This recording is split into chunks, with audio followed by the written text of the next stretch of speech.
Nahid শরীফুলদের pace বিপ্লবের মাঝে এলো এক অশনি সংকেত। বড়সড় ইনজুরিতে পড়েছেন জাতীয় দলের তারকা এক পেসার, এমনকি চিকিৎসা নিতে যাওয়া লাগতে পারে দেশের বাইরেও। ফলে আপাতত সব ধরনের খেলা আর অনুশীলন থেকে টাইগার এই গতি তারকাকে দূরে রাখছে ক্রিকেট বোর্ড। নেওয়া হয়েছে বিশেষ সতর্কতা। একের পর এক সিরিজ জয়ের উল্লাসের ভিড়ে তবে কোন পেসারকে নিয়ে দুঃসংবাদ পেল টাইগার, সেটার বিস্তারিত প্রতিবেদনে। সাম্প্রতিক সময়ে টাইগারদের পেস ইউনিটে তরুণদের দাপট নতুন করে আশা জাগিয়েছে সমর্থকদের মনে। একের পর এক সিরিজে দুর্দান্ত পারফরমেন্স দিয়ে আলোচনায় রয়েছেন তরুণ পেসাররা। বিশেষ করে নাহিদ রানা, শরীফুল ইসলামদের মতো গতি তারকাদের নিয়ে তৈরি হয়েছে নতুন প্রত্যাশা।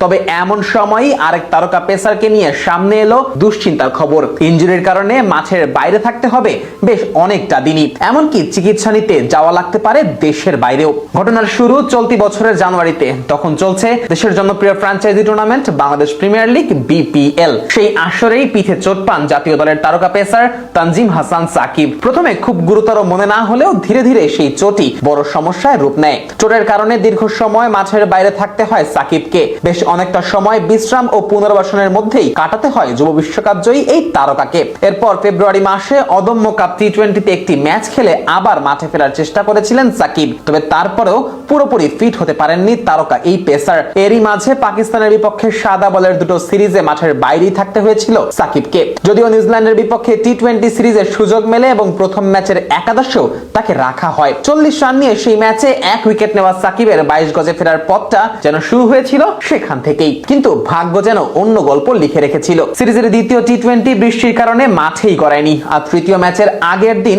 আবার নতুন করে পিঠে ব্যথা অনুভব করেন তানজিম। ফলে মিরপুরের সেই ম্যাচে আর মাঠে নামা হয়নি তার। এরপর থেকেই সাকিবকে নিয়ে বিশেষ সতর্কতা অবলম্বন করছে টাইগার টিম ম্যানেজমেন্ট। এমনকি বিসিবির মেডিকেল ডিপার্টমেন্ট থেকেও নেওয়া হয়েছে বাড়তি পদক্ষেপ। ব্যথা কমছে না দেখে বিশেষ এক ধরনের এমআরআই স্ক্যানও করা হয় সাকিবের। আর তখনই মেলে এই দুঃসংবাদ। বিসিবি সূত্রের বরাত দিয়ে দেশের শীর্ষস্থানীয় এক গণমাধ্যম জানিয়েছে তানজিম সাকিবের পিঠের হাড়ে ফ্র্যাকচারের লক্ষণ ধরা পড়েছে। আর পেস বোলারদের ক্ষেত্রে এই ধরনের ইনজুরি বেশ মারাত্মক এবং ঝুঁকিপূর্ণ বলে মনে করা হয়। এই কারণে আপাতত সব ধরনের খেলা ও অনুশীলন থেকে সাকিবকে বিরত থাকতে বলা হয়েছে। এমনকি চলমান ঢাকা প্রিমিয়ার লিগেও প্রাইম ব্যাংক ক্রিকেট ক্লাবের হয়ে খেলার সম্ভাবনাও এখন অনিশ্চিত হয়ে পড়েছে। তবে এমআরআই রিপোর্ট পুরোপুরি হাতে পাবার পরই চোটের গভীরতা সম্পর্কে স্পষ্ট ধারণা পাওয়া যাবে। এরপরই সাকিবের চিকিৎসা পদ্ধতি কেমন হবে সেটা নিয়ে চিন্তা করবে বিসিবি।